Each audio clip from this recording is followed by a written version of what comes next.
जरा इनकी लाइफस्टाइल देखिए। कोई रोल्स रॉयस में शाही एंट्री मारता है, कोई करीब 3 लाख के जूते पहनता है, कोई लगभग 10 लाख से ज्यादा का बर्थडे सेलिब्रेशन करवाता है। सच में आज हमारे देश में पिछड़ों का इस्तेमाल करके उनके जज्बात से खेलकर अरबपति बनना उतना ही आसान है जितना बिजनेस करके अरबपति बनना मुश्किल। अब देखिए चंद्रशेखर आजाद रावण को, जिन्हें सांसद बने अभी 1 साल भी नहीं हुआ, और जनाब अमेरिका में लगभग नीता अंबानी के गाड़ी जितनी महंगी करीब 6 से 7 करोड़ रुपए की रोल्स रॉयस में सैर कर रहे हैं। भारत में दलितों की हालत पर आंसू बहाकर वोट मांगते हैं और फिर उन्हीं वोटों की वैल्यू को डॉलर में बदलकर अमेरिका की सड़कों पर रईसी का जुलूस निकालते हैं। ये वही नेता जिन्होंने आर्थिक रूप से कमजोर लोगों को 10% कोटा देने के मोदी सरकार के फैसले का विरोध किया था। फिर आते हैं आम आदमी क्रांति वाले केजरीवाल, जो कभी मफलर लपेटकर बोले थे, मैं तो आम आदमी हूँ।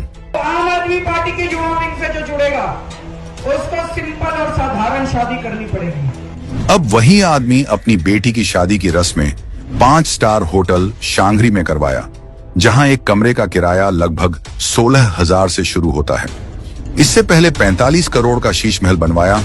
सत्ता गई तो पंजाबियों के पैसों पर Z+ सिक्योरिटी के साथ महंगी महंगी गाड़ियों के काफिले लेकर घूमते हैं। इस लिस्ट में आजादी से पहले से भी शानो शौकत वाली जिंदगी जीने वाले परिवार के शहजादे भी पिछड़ों वाली राजनीति करते हैं।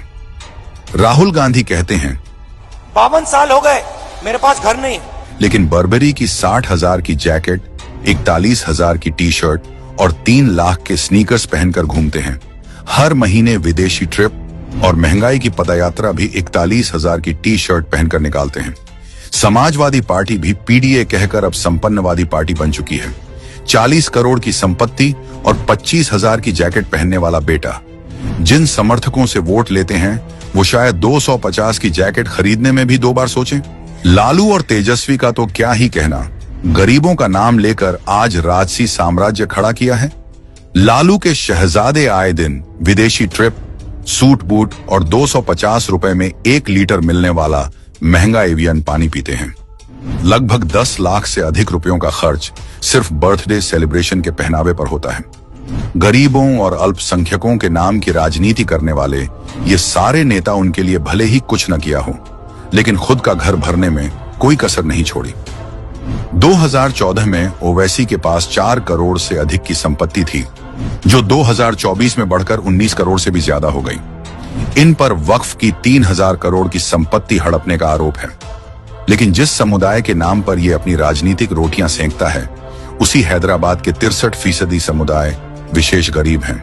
असलियत यह है कि इन नेताओं ने पिछड़ा सिर्फ एक शब्द नहीं, एक सीढ़ी बना ली है जिससे वो सत्ता की ऊंचाई पर चढ़ते हैं। ये लोग कभी वोट के लिए मिट्टी के बेटे बन जाते हैं और चुनाव जीतते ही मर्सिडीज के मालिक।